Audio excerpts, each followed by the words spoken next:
Hey, everyone. Tonight we're drifting back to a time when things were, let's say, less than sanitary. A time when bathing was considered suspicious.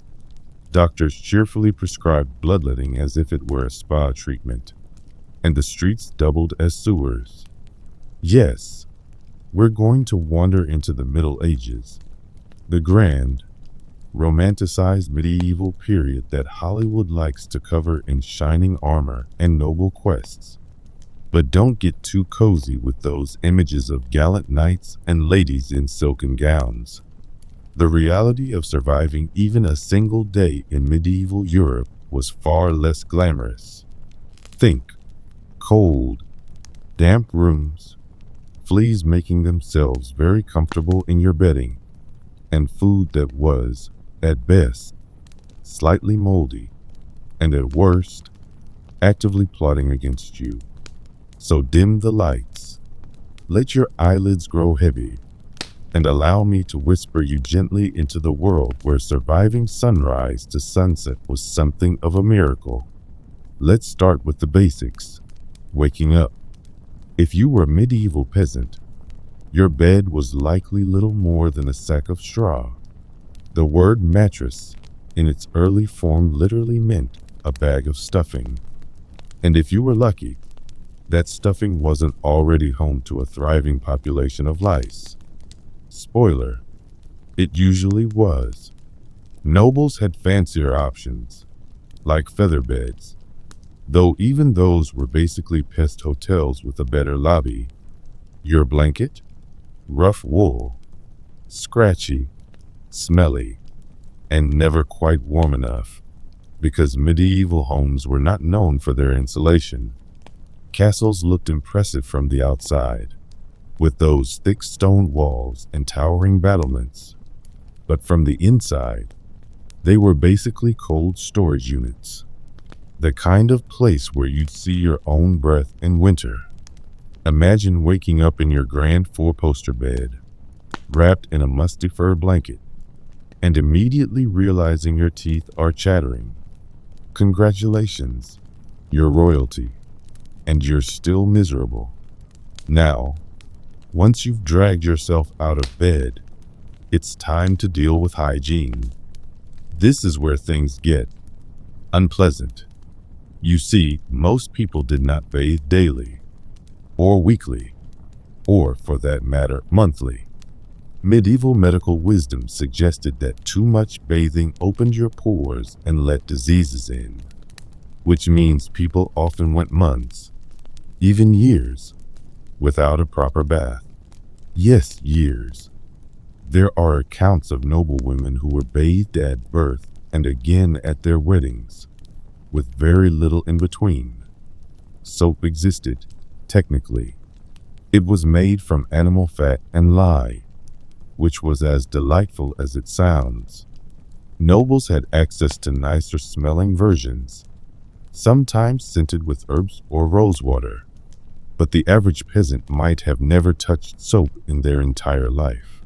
Instead, they'd give themselves a quick splash at the local stream, more for appearances than actual cleanliness, and call it a day.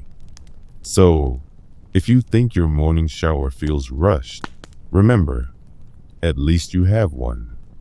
And let's not even start on dental care, because there was none. Toothbrushes were unknown in Europe until the 17th century. Instead, people chewed on twigs, rubbed their teeth with cloth, or simply ignored the whole business.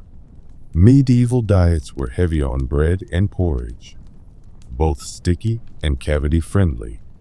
Combine that with a total absence of fluoride, and well, most people's smiles resembled a crumbling picket fence.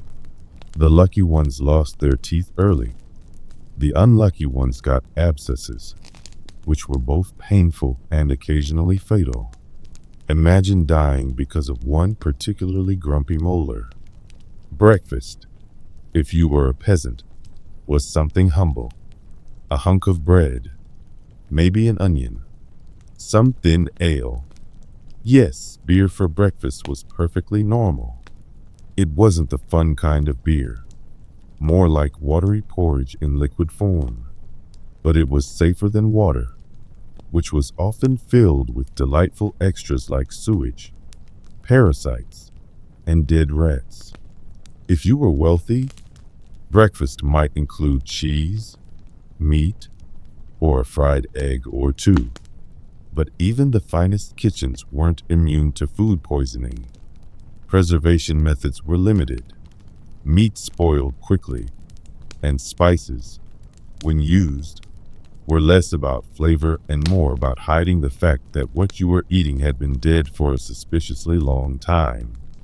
And now that you've had your nutritious start to the day, it's time to step outside.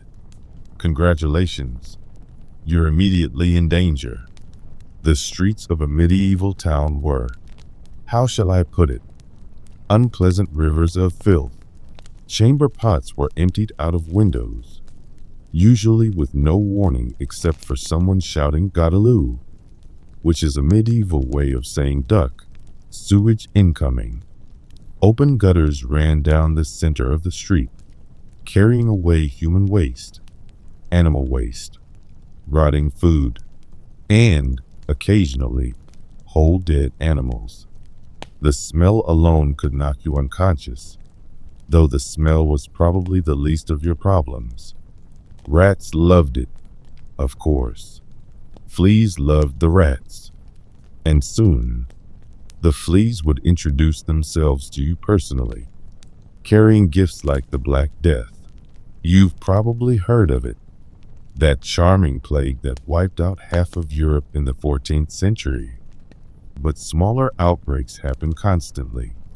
You never knew if the flea bite you got on your ankle in the morning would turn into a death sentence by evening. Let's say you're still alive by lunchtime. Good for you. Meals were once again bread heavy. Wheat bread if you were rich, rye or barley if you were poor. Nobles had access to meats and elaborate pies, while peasants got vegetable stews. The stews, to be fair, were hearty and sometimes stretched for days. They were called perpetual stews because you'd keep adding ingredients to the pot and never truly empty it. Imagine a soup that's been simmering since last Tuesday and possibly last winter. Now, if you were a medieval worker, your afternoon was not spent leisurely scrolling through TikTok. You were toiling in the fields from dawn to dusk, breaking only for quick meals and occasional church bells. And if you were a noble, you weren't much better off. Your day was spent managing lands, resolving disputes, or preparing for yet another tedious feast. Because feasts, despite their reputation, were exhausting. Long hours, uncomfortable clothing, and a high chance of foodborne illness. Oh, and dental dangers again. Medieval banquets were notorious for serving roasted meats with bones left in, and utensils were optional. People nod on everything like cavemen, which means broken teeth were an occupational hazard of being rich. By evening, the candles or oil lamps were lit, though most people went to bed soon after sunset. Why? Because the medieval world was dark. Really, truly dark. Streetlights weren't a thing. If you ventured out after sundown, you risked being robbed, stabbed, or accused of witchcraft. Staying indoors was safer, though safe is relative when your house is made of dry wood and your only source of heat is an open flame. Fires swept through medieval towns regularly, reducing whole neighborhoods to ash. And as you crawl back into your straw mattress, scratching at flea bites and hoping the roof doesn't leak, you reflect on the fact that you survived one whole day. You're a statistical miracle, because the average life expectancy in medieval Europe hovered around 30 to 35 years. Not because everyone dropped dead at 35. Many lived longer, but because infant mortality was so high that it dragged the numbers down. If you survived childhood, you had a decent shot at reaching 50, though probably with fewer teeth than you started with. So yes, surviving a day in medieval times was possible. But enjoyable? That's another matter. The romance of knights and castles tends to fade when you remember the fleas, the filth, and the food poisoning. Let's drift gently onward, though, because medieval suffering was hardly limited to peasants. Royals, as we'll soon see, managed to make their lives just as miserable, only in slightly more extravagant ways. Hey everyone, you're still here, which is impressive. It means either you're fascinated by the oddities of history, or more likely, you've dozed off and this is playing somewhere in the background while your phone screen glares into the night. That's fine. I'll keep the pace low, the words gentle, and the subject suitably unpleasant, because tonight we're drifting into the delightful swamp of medieval hygiene. Yes, cleanliness, or rather, the lack of it. We like to picture medieval people as perpetually caked in mud, crawling with fleas, and generally smelling like the floor of a neglected stable. And while, yes, that's not entirely unfair, the truth is a little more complicated. People in the Middle Ages did care about cleanliness. They just didn't always manage it very well. Bathhouses, for example, did exist. In fact, in many medieval cities, public bathhouses were surprisingly common. They were places where you could soak in hot water, chat, and perhaps, how to put this delicately, engage in extracurricular activities. Because naturally, if you build a warm room full of naked people, someone's going to take the opportunity for more than just rinsing their hair. Still, bathing wasn't seen as sinful. Not at first, anyway. In fact, medieval physicians often recommended baths for health. Hot water could balance the humors, they thought. Never mind that you were sitting in the same tub of murky water as everyone else. Apparently, that part didn't count against the humors. But as the centuries rolled on, suspicions about public bathhouses grew. By the late Middle Ages, church authorities began warning that they were dens of immorality, which, to be fair, they often were. Then came the plague outbreaks, where people noticed the suspicious connection between bathhouses, hot steamy air, and disease. Did they conclude that hygiene was good for preventing sickness? No, they decided baths themselves were dangerous, because of course they did. The idea took root that opening up the pores with hot water made you vulnerable to illness. A bath, they said, let the bad air seep right in. So naturally, many people stopped bathing altogether. Instead, they relied on linen shirts. You'd wear a clean shirt, then swap it out when it got grimy. The friction of the fabric was supposed to wipe away dirt and sweat. So, congratulations.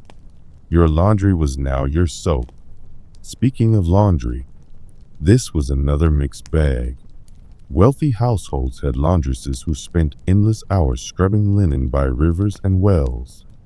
The poor, well, the poor generally didn't, which meant a lot of medieval peasants wore the same outfit until it began to disintegrate. In the dead of winter, this could be weeks on end. Imagine sharing a one-room hut with your family, a smoky fire, and an air of fermented humanity, cozy in its way. And then there were teeth. Dental hygiene was optional. Toothbrushes as we know them didn't really exist in Europe. People rubbed their teeth with claws or sticks, sometimes dipped in ashes or crushed herbs. Mouthwash might be wine, vinegar, or urine. Yes, urine, because it was believed to whiten the teeth. If you ever wondered what medieval breath might have smelled like, well, you probably don't want to know. The streets weren't much better. In many towns, waste disposal meant flinging chamber pots out the window with a cheerful shout of "Guards low." Literally, watch out for the water. It was not water. Alleyways often ran with sewage.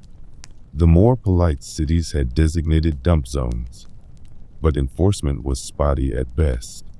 If you lived downhill, unlucky you. Of course, castles weren't immune to this problem either. Royal castles had guardrobes, basically little stone closets with a hole cut in the bench. Waste went straight down into the moat, which must have been a delight to the nostrils on a warm day. The word guardrobe itself comes from the idea that people hung clothes in there, since the ammonia from waste supposedly killed fleas. Yes, royal garments absorbing the fumes of human waste. Truly a regal fragrance. And yet, people did try. They had combs for lice, ointments for skin, scented herbs to mask odors. Perfumes were quite popular among the wealthy, not necessarily to smell fresh, but to smell like roses instead of pigsty, which was probably an improvement. By the Renaissance, of course, cleanliness shifted again. Elaborate perfumes and powdered wigs did a lot of the heavy lifting. But in the early medieval centuries, clean was often relative. You weren't striving for spotless skin or minty fresh breath. You were aiming for less horrifying than the neighbor.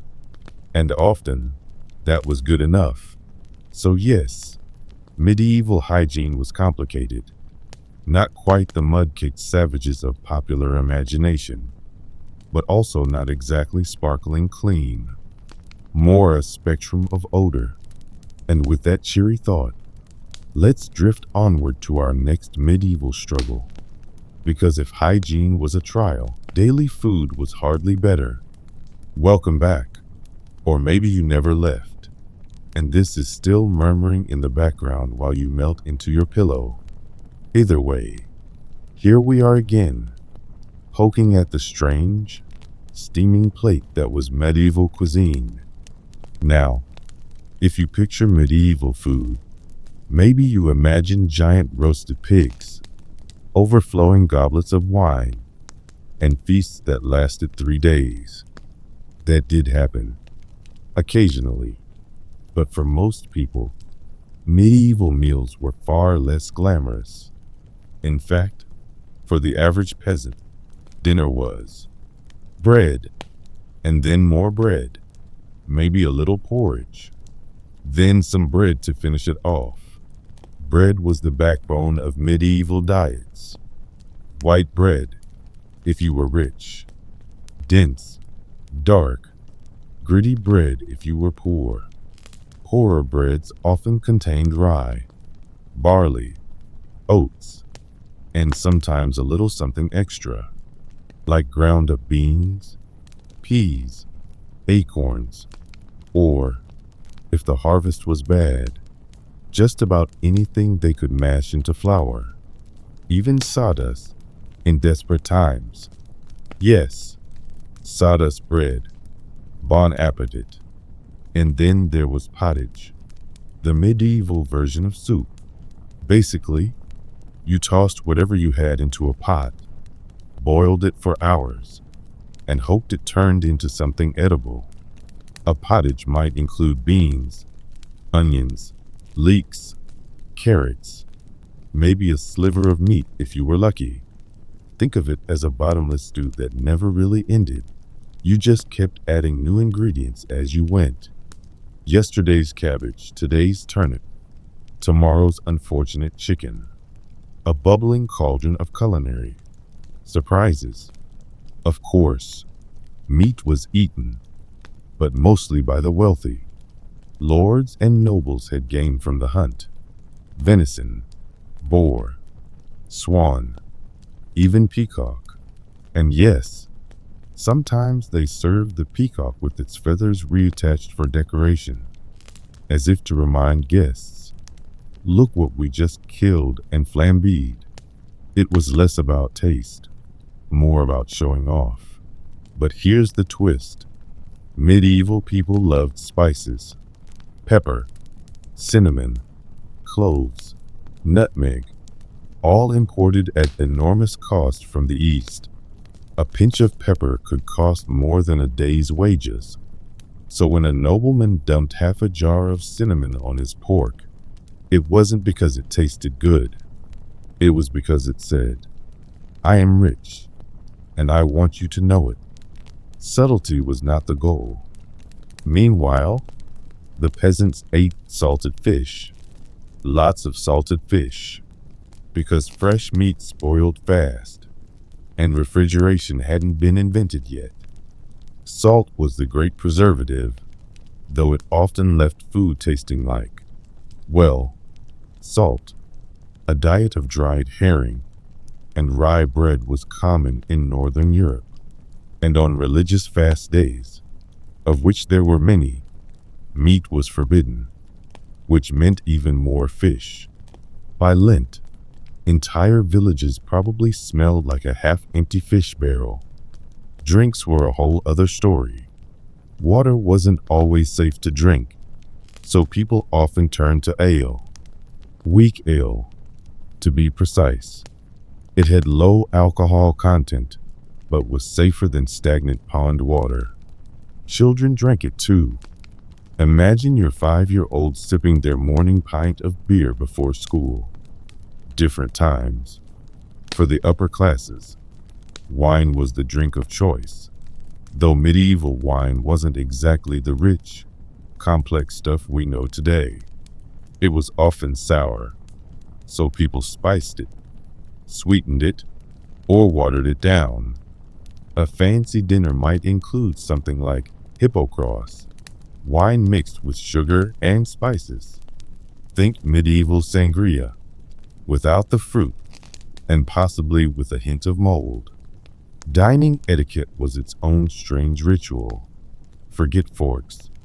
Those weren't widely used until much later. You had knives, spoons, and your fingers. Bread often doubled as a plate, called a trencher. You piled your food on the bread, ate the food, and maybe ate the trencher if you were hungry enough. If you weren't, you gave it to the servants or the poor. Congratulations, you've invented the medieval takeout box. Oh, and manners? A mixed bag. Nobles were expected to eat with some refinement. No slurping, no gnawing bones noisily. Peasants, meanwhile, had no such illusions. A bowl of pottage, a chunk of bread, maybe a hunk of cheese. You tore into it however you liked. No one was writing etiquette manuals for a muddy field worker after a 12-hour day. Desserts? Well, sugar was extremely expensive, so sweets were rare and mostly for the wealthy. Honey was more common and used liberally to sweeten food. If you were poor, a treat might just be a particularly fresh apple. But if you were rich, you could enjoy marchpane, a sweet almond paste molded into shapes, or candied ginger, which was considered both delicious and medicinal. In short, medieval food was either plain and repetitive, or extravagantly spiced and bizarrely decorated. There wasn't much in between. And whether you ate sawdust bread or golden roasted peacock, the important thing was survival. A full stomach was a victory in itself. So the next time you grumble about leftovers in the fridge, just remember, At least you're not facing your third straight week of salted herring. Medicine in the Middle Ages was, well, creative.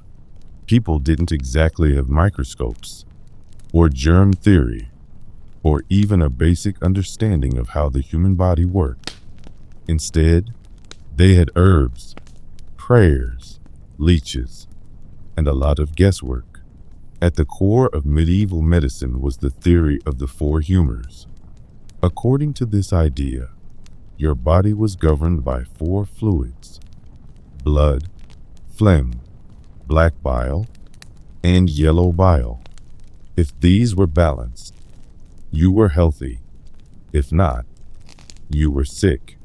So if you had a fever, clearly too much blood. Solution? Drain some blood.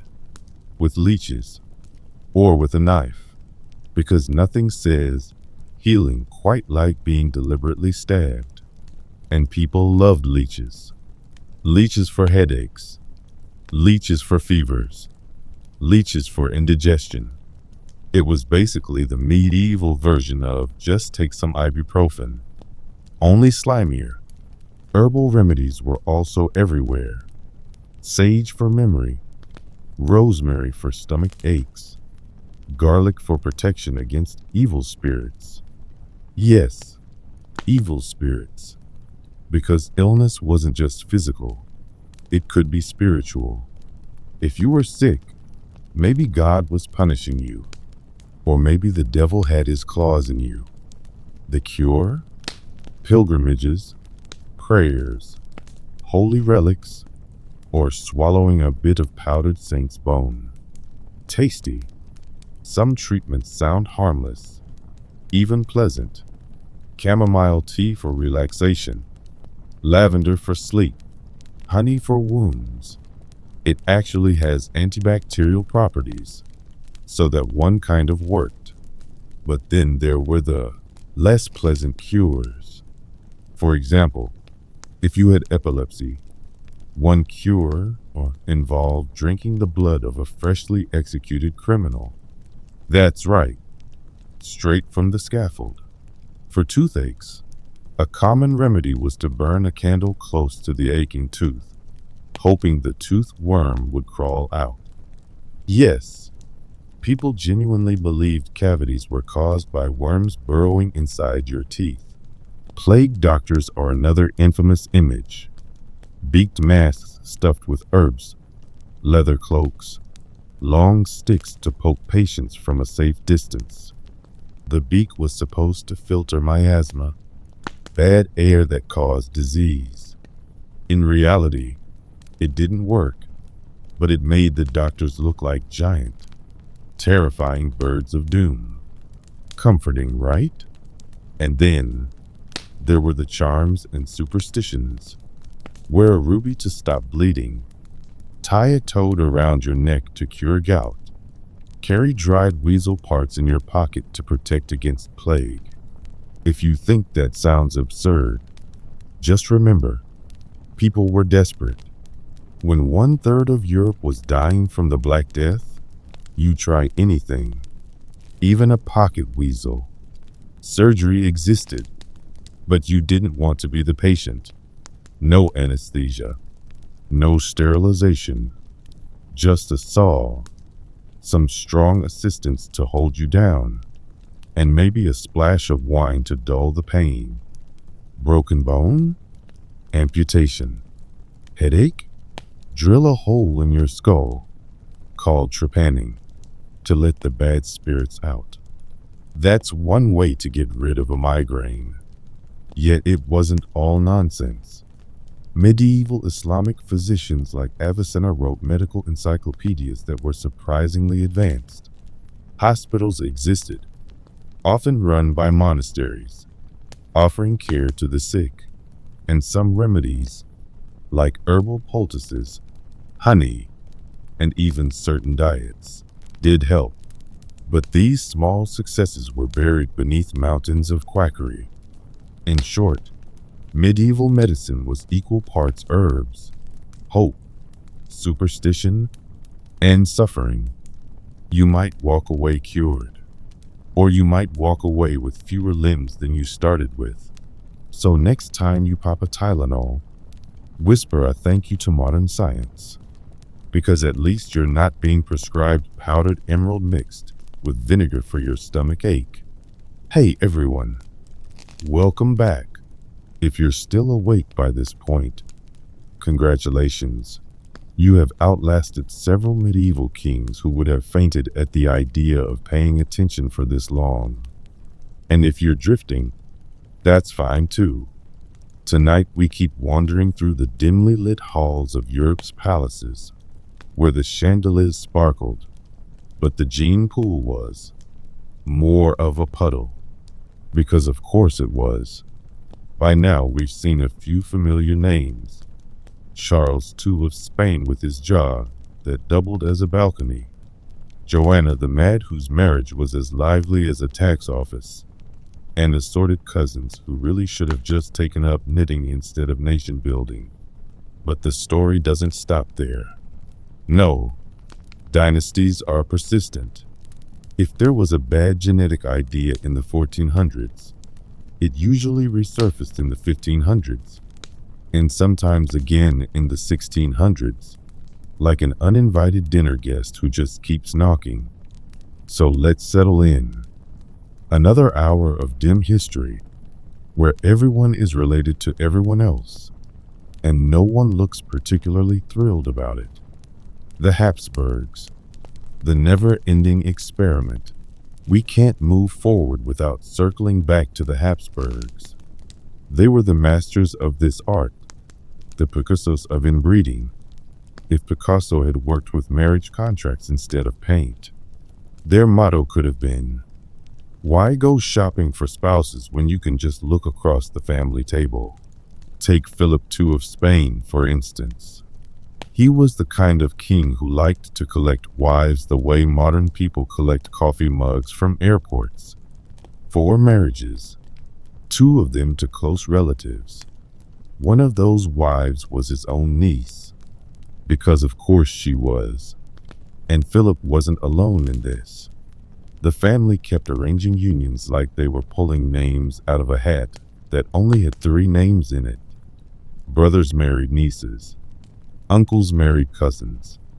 It was less of a family tree and more of a family wreath, looped over itself so many times you couldn't tell where it began or ended. Doctors at the time started noticing that Habsburg children had an unusual amount of, let's say, consistency, square jaws, heavy eyelids, the occasional intellectual difficulties, all very politely noted in official records, of course, because no one wanted to write, the king looks like he's been sculpted out of wax and left in the sun. But that's essentially what was happening. The tragedy of Don Carlos. One of the most chilling examples was Prince Don Carlos, son of Philip II. Imagine being born into one of the richest, most powerful dynasties in Europe, castles, armies, endless gold from the New World, and still managing to have one of the most disastrous lives on record. Don Carlos was, to put it gently, unwell. As an infant, he fell down a flight of stairs. His skull cracked open. Surgeons tried to patch him up, and he survived. Sort of. His jaw was twisted. His eyesight was poor. His limbs were uneven. And his personality was, shall we say, challenging. He had violent fits of rage.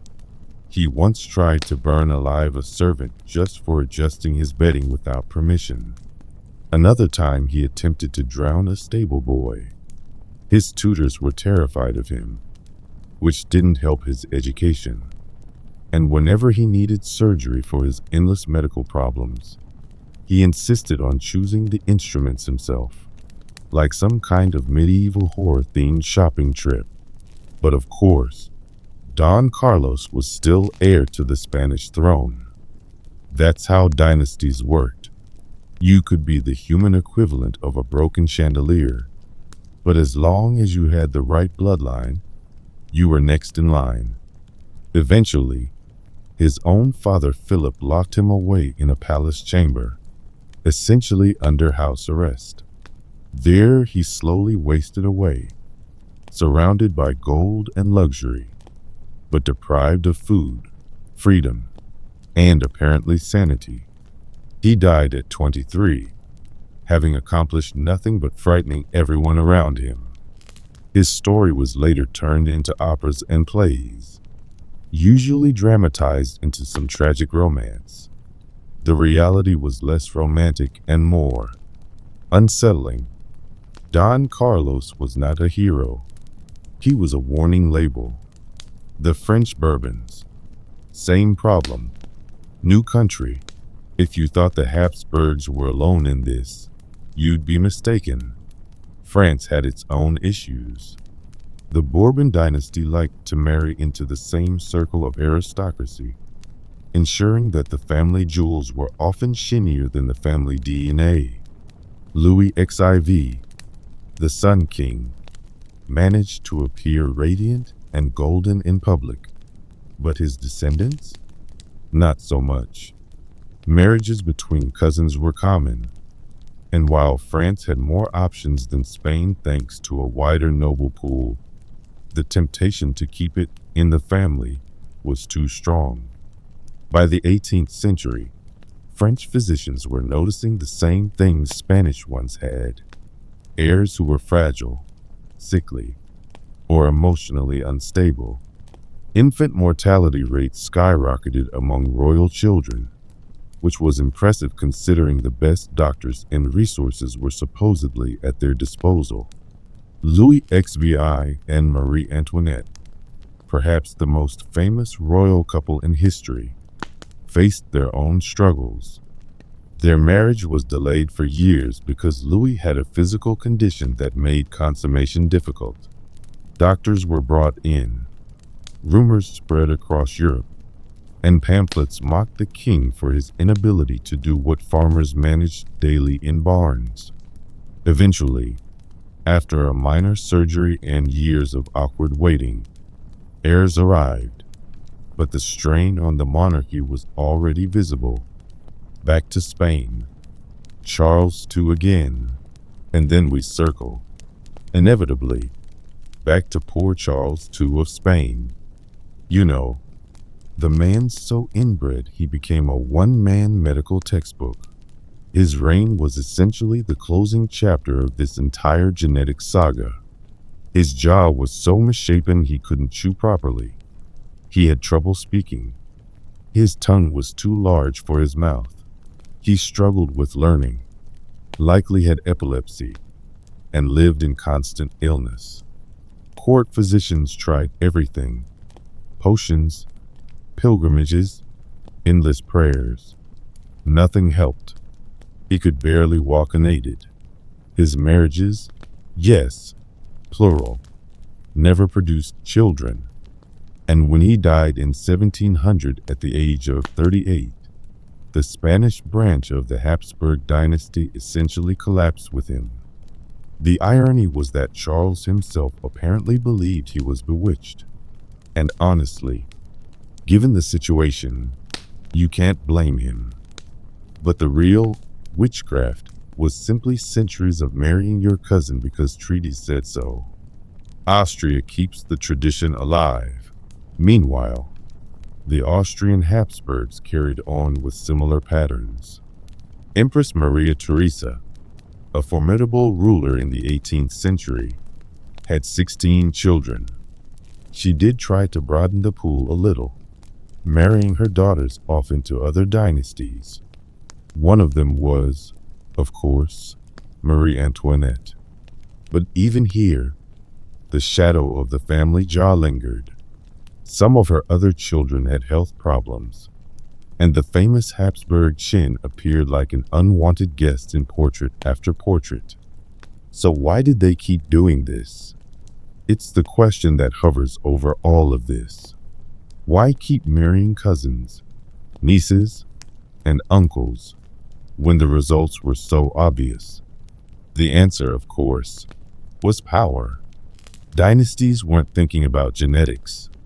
They were thinking about land, titles, alliances. Marrying your cousin wasn't gross. It was practical. It kept money and crowns in the family. It avoided wars. It reinforced legitimacy. In their eyes, the short-term benefits outweighed the long-term risks. And besides, they didn't exactly have a biology textbook handy to warn them about recessive traits. So the pattern continued, generation after generation, until the consequences were impossible to ignore. The soft collapse. By the 18th and 19th centuries, royal families began to realize slowly that this wasn't sustainable. The extinction of the Spanish Habsburgs was a wake-up call. New dynastic strategies emerged. Royals still married within the aristocracy, but efforts were made to look a little further afield. Still, even then, the echoes continued. Hemophilia, famously dubbed the royal disease, spread through European courts thanks to Queen Victoria's descendants. Cousins continued to wed, sometimes happily, often not, and portraits from the era still show those familiar jawlines, eyelids, and frailties, drifting to a close. So here we are, another long stroll through Europe's gilded hallways, where kings and queens glittered on the outside while quietly unraveling on the inside. The inbreeding wasn't just a quirk, it shaped entire histories. Wars were fought because heirs couldn't survive infancy. Dynasties collapsed because kings couldn't father children. Empires crumbled under the weight of fragile bodies and fragile minds. And all because, centuries earlier, someone decided it was easier to marry a niece than to write a treaty. So as you drift off tonight, picture the grand portraits, brocade, crowns, ermine cloaks, and then remember that behind those frames were families who kept rolling the same genetic dice over and over until the game ended. And with that, let's slowly dim the candles, close the heavy palace doors, and let the inbred monarchs fade quietly into the shadows of history.